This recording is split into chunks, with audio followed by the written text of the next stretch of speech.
គឺជាសេចក្តីរីកាដែលការសរសេរវិភាគវិតម្លៃដោយខាងក្រុមប្រឹក្សាទំនាក់ទំនងការបរទេសណាការបរទេសដែលសរសេរដោយអ្នកនិពន្ធចំនួន2រូបដែលវិតម្លៃស្ថានភាពហ្នឹងគឺលោក Joshua ហើយនិងអ្នកស្រី Annabelle បានសរសេរការវិតម្លៃពាក់ព័ន្ធជាមួយនឹងការអនុវត្តកិច្ចព្រមព្រៀងសន្តិភាពរវាងប្រទេសថៃនិងកម្ពុជាដូច្នេះខ្ញុំសូមមិនចូលលម្អិតសាច់រឿងនឹងទេអ្វីដែលគាត់សរសេរហ្នឹងគឺផ្អែកទៅលើស្ថានភាពកើតឡើងគឺមានតាំងពីកម្ពុជានិងថៃបានប្រយុទ្ធគ្នាមានកិច្ចព្រមព្រៀងសន្តិភាពនៅទីក្រុងកូឡាឡាំពូហើយនឹងមានកិច្ចព្រមព្រៀងចុងក្រោយនេះគឺមានការចូលរួមពីលោកប្រធានាធិបតី Donald Trump ហើយនឹងក៏ចូលរួមដោយខាងនាយករដ្ឋមន្ត្រីនៅម៉ាឡេស៊ីហើយនឹងមានការផ្ទុះមានបាទរឿងហ្នឹងប្រិយមិត្តបានដឹងហើយដូច្នេះខ្ញុំសូមមិនចូលលម្អិតអំពីបញ្ហានឹងថែមទៀតទេប៉ុន្តែខ្ញុំសូមចូលអ្វីដែលជាការសន្និដ្ឋានបាទការសន្និដ្ឋានរបស់អ្នកនិពន្ធទាំងពីររូបវិញគឺគាត់បាននិយាយអំពីបញ្ហានយោបាយនៅក្នុងប្រទេសថៃនឹងយ៉ាងម៉េចបាទដែលកើតមានឡើងរវាងក្រមយោធានិងការជាតិបោះឆ្នោតយ៉ាងម៉េចបាទឥឡូវនេះគឺចុងក្រោយនេះអ្វីដែលគាត់សន្និដ្ឋានវិញណាបាទអញ្ចឹងខ្ញុំសូមចែករំលែកជាការសន្និដ្ឋានហ្នឹងដើម្បីឲ្យប្រិយមិត្តបានដឹងជាអ្វីនៅក្នុងផ្នត់គំនិតអ្នកដែលស្រាវជ្រាវនៅខាងក្រៅនេះថាគាត់យល់យ៉ាងម៉េចពីព្រោះអត្ថបទដែលខ្ញុំយកមកផ្សាយនេះវិទ្យាស្ថានទំនាក់ទំនងអន្តរជាតិឬក៏បរទេសនេះគឺជាស្ថាប័នស្រាវជ្រាវឯករាជ្យមួយដែលផ្ដោតទៅលើគោលនយោបាយការបរទេសរបស់សហរដ្ឋអាមេរិកអញ្ចឹងជាស្ថាប័នដែលមាន credit ត្រឹមត្រូវអញ្ចឹងខ្ញុំយកចែករំលែកតែស្ថាប័នណាដែលខ្ញុំស្គាល់ច្បាស់ហើយនឹងមាន credit ត្រឹមត្រូវទេបាទណាមិនមាន credit ច្បាស់លាស់ខ្ញុំមិនយកមកចែករំលែកនាំតែខាតពេលវេលារបស់ប្រិយមិត្តទេបាទអ្វីដែលខាងវិទ្យាស្ថាននេះគាត់មានតម្លៃគាត់ថាឥឡូវនេះស្ថានភាពរវាងកម្ពុជាហើយនិងថៃហ្នឹងវាហាក់ដូចជាពិបាកបន្តិចក្នុងការវិលត្រឡប់មកបទជបាញ់គ្នានេះបាទដោយសារអីដោយសារតែរឿងដែលកើតឡើងនៅក្នុងប្រទេសថៃហើយអញ្ចឹងហើយគាត់ថារឿងស្ថានភាពនៅក្នុងតាមព្រំដែននេះទំនងជាកាន់តែអាក្រក់ថែមទៀតនៅក្នុងពេលខាងមុខគាត់មានតម្លៃអញ្ចឹងណាប៉ុន្តែត្រូវមិនត្រូវអានឹងប្រិមត្តតាមមើលខ្លួនឯងដូចខ្ញុំបាននិយាយហើយគឺគាត់ជាមតិរបស់អ្នកនិពន្ធ2នាក់តែប៉ុណ្ណោះទេហើយការវិតម្លៃរបស់គាត់គឺគាត់និយាយថាយោធាថៃគឺមានហេតុផលតិចតួចណាស់បាទស្ទើរតែគ្មានហេតុផលយ៉ាងណាដើម្បីធ្វើឲ្យស្ថានភាពនោះថយចុះថមថយនោះទេដោយសារអីដោយសារតែមានរឿងជាមួយនឹងកម្ពុជានឹងឯងវាធ្វើឲ្យកងកម្លាំងប្រដាប់អាវុធថៃហ្នឹងកាន់តែមានអំណាចអញ្ចឹងបានថាពេលហ្នឹងពេលដែលគេមានអំណាចគេមិនចង់បាត់ទេហើយ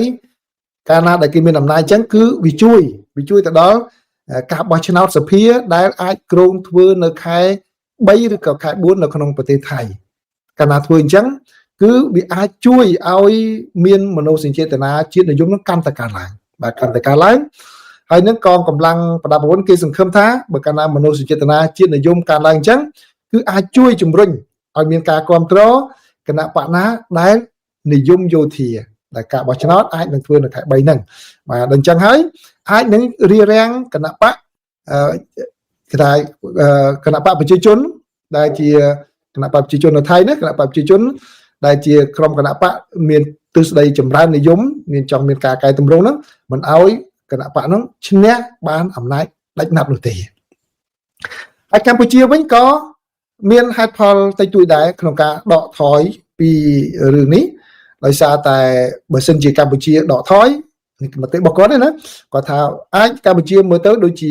ថាខ្លួនឯងខ្សោយជាងបាទដោយសារតែឥឡូវនេះអ្វីដែលកម្ពុជាទទួលបានគឺការខឹងសម្បារជាទូទៅនៅក្នុងចំណោមមហាជនកម្ពុជា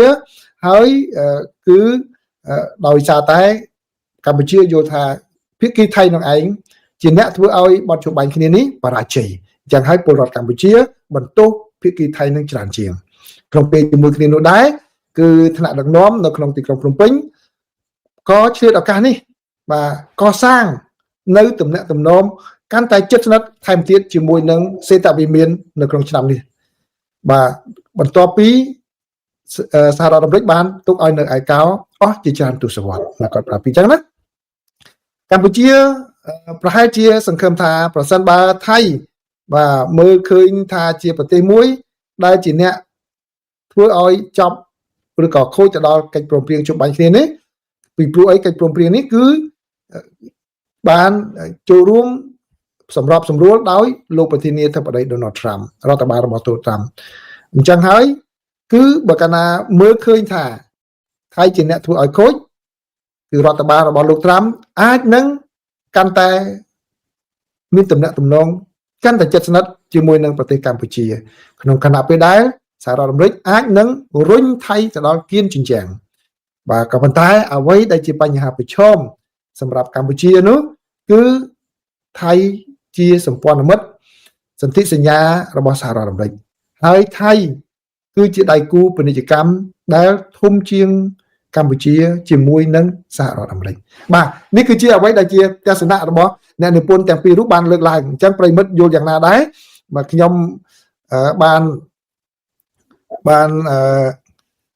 នចែករំលែកជាមួយនឹងប្រិមិត្តក្នុងពេលកន្លងមកដែរស្តៀងនឹងការលើកឡើងរបស់ខ្ញុំដែរដែលខ្ញុំកាពិតខ្ញុំលើកឡើងនោះគឺផ្អែកទៅលើអ្នកវិភាគគេនិយាយដែរណាខ្ញុំនិយាយទៅខ្ញុំមិនថាជាគំនិតរបស់ខ្ញុំទេខ្ញុំផ្អែកទៅលើគំនិតរបស់គេគឺដោយដែលគំនិតរបស់គាត់នេះគឺដោយដែលគំនិតអ្នកវិភាគមុនដែលខ្ញុំបានជម្រាបជូនដែរគឺកម្ពុជាខ្លាយទៅជាអ្នករងគ្រោះដោយសារតែនយោបាយផ្ទៃក្នុងរបស់ថៃដែលថៃរៀបចំបោះឆ្នោតអញ្ចឹងពួកយោធាត្រូវតែដំឡើងសាច់ដុំនឹងធ្វើយ៉ាងណាដើម្បីឲ្យប្រជាពលរដ្ឋថៃនឹងគាត់យល់ថាយោធាខ្លាំងហើយគ្រប់គ្រងគណៈបកដែលគ្រប់គ្រងយោធាដូចជាគណៈបករបស់លោកអនុทิនហ្នឹងគឺជាគណៈបកអភិរក្សនិយមដែលមាននិន្នាការគ្រប់គ្រងពួកខាងយោធាផងដែរអញ្ចឹងដូច្នេះរឿងនយោបាយថៃតចប់បានធូរស្រាលដល់កម្ពុជាបាទតើប្រិមិត្តវិញយល់យ៉ាងណាហើយចំណុចមួយទៀតគឺគាត់ថាធ្វើឲ្យស្ថានភាពនេះធ្វើឲ្យកម្ពុជាជាមួយនឹងសហរដ្ឋអាមេរិកកាន់តែជិតស្និទ្ធនឹងគ្នាប៉ុន្តែជាបញ្ហាប្រឈមគឺដោយសារតែថៃហ្នឹងគាត់ជាសម្ព័ន្ធមិត្តសន្ធិសញ្ញាអញ្ចឹងពិបាកដែរណាអញ្ចឹងដូច្នេះដូចយើងដឹងហើយគឺផលប្រយោជន៍ខាងសេដ្ឋកិច្ចអីជាច្រើននេះហ្នឹងគឺកម្ពុជាមានតិចជាងថៃក៏ប៉ុន្តែយ៉ាងណាក៏ដោយក៏បាទឱកាសនេះជាឱកាសមួយដែលចង់ចំណងមិត្តភាពកាន់តែជិតស្និទ្ធជាមួយនឹងសហរដ្ឋអាមេរិកគឺជាសេចក្តីរាយការណ៍ដែលខ្ញុំដកស្រង់ពីទូរទស្សន៍ CNN ខ្ញុំកម្រដកស្រង់ពី CNN ណាប៉ុន្តែលើកនេះឃើញ CNN គាត់រាយការណ៍បានល្អគឺខ្ញុំសូមដកស្រង់ជូនប្រិយមិត្តទាំងអស់គ្នាបើតាមសេចក្តីរាយការណ៍របស់ CNN ឲ្យដឹងថាលោកប្រធានាធិបតី Donald Trump គឺហើយនឹងក្រុមការងារនឹងជួបប្រជុំនៅសេតាវិមាននៅយប់ថ្ងៃច័ន្ទនេះដើម្បីពិភាក្សាអំពីជំហានបន្ទាប់ទៀតថាត្រូវចាត់ការយ៉ាងណាពាក់ព័ន្ធជាមួយនឹងប្រទេសវេណេស៊ុយអេឡានេះបើយោងតាមប្រភពដែលបានដឹងអំពីរឿងនេះបានប្រាប់ខាងទូរទស្សន៍ CNN ការជួបប្រជុំនេះគឺធ្វើឡើងក្នុងខណៈពេលដែលរដ្ឋបាលរបស់លោកប្រធានាធិបតី Donald Trump កំពុងតែបង្កើនសម្ពាធកាន់តែខ្លាំងឡើងថែមទៀតនៅក្នុងយុទ្ធនាការរបស់លោកដើម្បីដាក់សម្ពាធទៅលើប្រទេសវេណេស៊ុយអេឡាហើយក៏មានសំណួរចោទសួរផងដែរអំពីភាពស្របច្បាប់នៃការដែលសហរដ្ឋអាមេរិកប្រើកម្លាំងយោធាទៅលើស្ថានភាពនោះថាតើស្របច្បាប់ដែរឬទេតើប្រើនឹងហួសពីសមាមាត្រឬទេបើតាមសេចក្តីរាយការណ៍របស់ CNN គឺឲ្យដឹងថាក្នុងចំណោមអ្នកដែលចូលរួមប្រជុំគឺមានលោករដ្ឋមន្ត្រីក្រសួងការបរទេសរបស់សហរដ្ឋអាមេរិកគឺលោក Marco Rubio ហើយមានទាំងប្រធានខាងសេនាធិការកងទ័ពចម្រុះគឺលោកនាយឧត្តមសេនីយ៍ Dan Kent ហើយនឹងលោករដ្ឋមន្ត្រីក្រសួងការពារជាតិរបស់សហរដ្ឋអាមេរិកគឺលោក Pete Hegseth ផងដែរដែលគេរំពឹងថានឹងចូលរួមប្រជុំហើយនឹងក៏មានការចូលរួមរបស់ខាងនាយកបុគ្គលិកឬខាងនាយកកតកាល័យសេតាវិមានគឺអ្នកស្រី Suzy Wal ផងដែរហើយនឹងអនុប្រធាននាយករងកតកាល័យរបស់សេតាវិមានផងដែរកិច្ចប្រជុំនេះគឺធ្វើឡើងនៅការិយាល័យពងក្រពើតែម្ដងគឺនៅការិយាល័យរបស់លោកប្រធានាធិបតីគឺមិនមែននៅក្នុង Situation Room ទេ Situation Room គឺបន្ទប់សម្ងាត់នៅក្រោមដីដែលគេពិភាក្សាពីស្ថានភាពបន្ទាន់ដែលត្រូវធ្វើយ៉ាងណាដូច្នេះនេះគ្រាន់តែជាការរៀបចំផែនការចឹងប្រជុំនៅក្នុង Oval Office គឺការិយាល័យពងក្រពើហើយគឺការជួបប្រជុំនេះគឺប្រិមិត្តបានដឹងហើយក្នុងពេលដែលសហរដ្ឋអាមេរិកកំពុងតែបង្កើនកម្លាំងយោធារបស់ខ្លួននៅតំបន់ក្បែរសមុទ្រប្រទេសវេណេស៊ុយអេឡាដែលតាមការដឹងគឺកម្លាំងដែលដាក់ទៅទីនោះគឺមានចំនួនប្រមាណជា 15,000 នាក់ហើយមានទាំងយន្តហោះដឹក នាវាដឹកយន្តហោះចម្បាំងផងដែរដែលធន់ទំនើបបំផុតក៏បានទៅទីនោះហើយមានទាំងអមដោយនាវាពិឃាតក៏យកទៅតំបន់នោះផងដែរក៏ប៉ុន្តែខាងមន្ត្រីសេតាវិមានបានឲ្យដឹងថាអ្វីដែលលោកប្រធានាធិបតីធ្វើគឺដើម្បីតែសន្តិភាពនៅក្នុងតំបន់នោះតែប៉ុណ្ណោះអានេះគឺជាព័ត៌មានទី1ព័ត៌មានទី2នេះគឺបន្តពីអ្វីដែលខ្ញុំបានរៀបរាប់ទី1នេះដែរគឺឥឡូវនេះខាងសភាសហរដ្ឋអាមេរិកទាំងព្រឹទ្ធសភានិងរដ្ឋសភាមិនសុខចិត្តទេបន្ទាប់ពីមានសេចក្តីរាយការណ៍ថាបន្ទាប់ពីការបាញ់ទៅលើទូកមួយកាលពីខែកញ្ញាកន្លងទៅនេះគឺស្រាប់តែលោករដ្ឋមន្ត្រីក្រសួងការពារជាតិរបស់សហរដ្ឋអាមេរិកបានបញ្ជាឲ្យបាញ់ជាលើកទី2ដែលពេលនោះគឺនៅមានអ្នកនៅរស់រានមានជីវិត2នាក់ក្រោយពីបាញ់លើកទី1ហើយការវាយប្រហារជាលើកទី2នេះគឺជារឿងមួយដែលគេមើលឃើញថាវាអាចនឹងជាការខុសឆ្គងវាពីព្រោះទូកនោះគឺដំបូងឡើយដឹកមនុស្សចំនួន11នាក់នៅលើនោះហើយបាញ់ទៅស្រាប់តែនៅមាន2នាក់មិនទាន់ស្លាប់បាត់បង់ជីវិតប៉ុន្តែបើតាមសេចក្តីរាយការណ៍នានាគឺលោករដ្ឋមន្ត្រីក្រសួងការពារជាតិនឹងបានចេញបញ្ជាដោយផ្ទាល់មាត់តែម្ដងថាឲ្យសម្លាប់ទាំងអស់ទៅឲ្យសម្លាប់ទាំងអស់ទៅហើយក៏មានការបាញ់សម្លាប់អ្នកទាំងអស់នោះតែម្ដងព្រឹត្តិការណ៍នេះគឺកើតឡើងកាលពីថ្ងៃទី2ខែកញ្ញាកន្លងទៅនេះឥឡូវនេះសភាកំពុង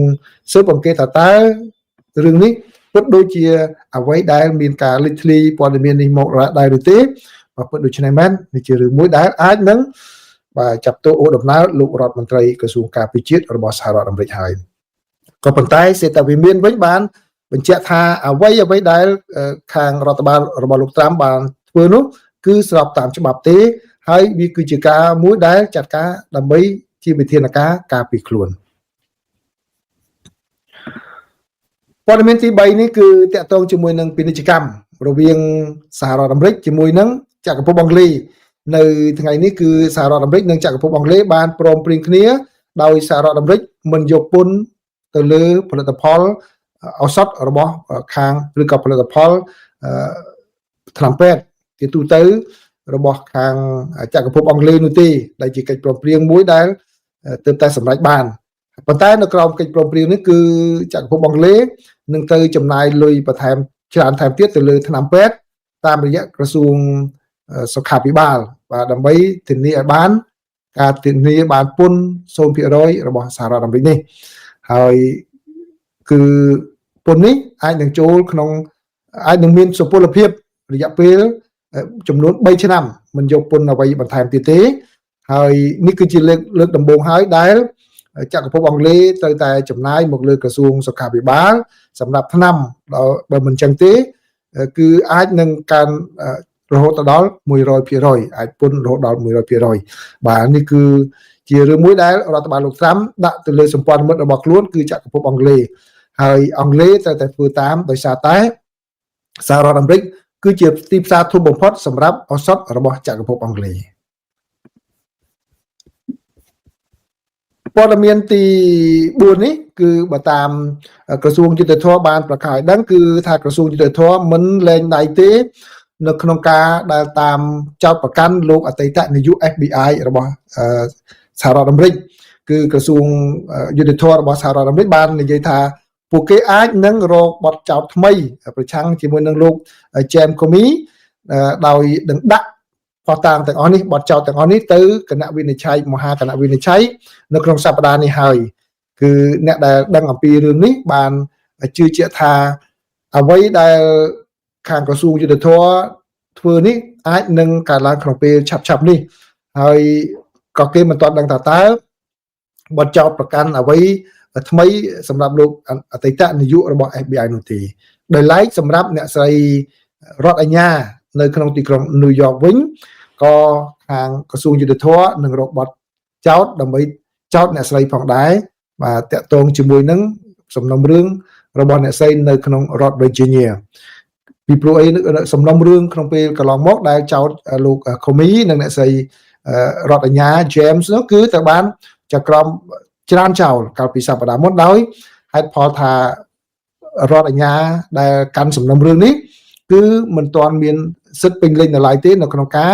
ដាក់សំណុំរឿងដើម្បីប្តឹងផ្តល់ បាទលោក James Comey ក្នុងពេលកន្លងមកទៅបានគេចោទប្រកាន់ថាលោកបានផ្ដល់សក្ខីកម្មដើម្បីកុហកសភាជាតិពាក់ព័ន្ធជាមួយនឹងរឿងរ៉ាវក្នុងពេលកន្លងមកដែលតកតងនឹងការស៊ើបអង្កេតលោក Donald Trump ក៏ប៉ុន្តែលោក Comey លោកបានបដិសេធថាលោកមិនបានកុហកសភានោះទេបាទដូច្នេះការដែលទៅធ្វើសក្ខីកម្មនៅសភាបើសភាសួរហើយយើងនិយាយកុហកសភាថ្ងៃក្រោយទៅសភាដឹងគឺអាចនឹងមានទោសផងដែរណាបាទអញ្ចឹងហើយជាបទចោទដែលគេចោទទៅលើលោក Comey បាទនេះគឺជាព័ត៌មានទី4បាទនេះគឺជាអ្វីដែលខ្ញុំសង្ខេបជូនប្រិយមិត្តតាមរយៈអត្ថបទហ្នឹងគាត់សរសេរមិនជាវែងណាស់ទេប៉ុន្តែខាងដើមគឺគាត់យោងទៅលើសារបានអ្វីដែលបានកើតមានឡើងបាទអញ្ចឹងសូមអរគុណប្រិយមិត្តដែលចូលមកដើម្បីទទួលយកព័ត៌មានសូមអរគុណសូមជម្រាបលា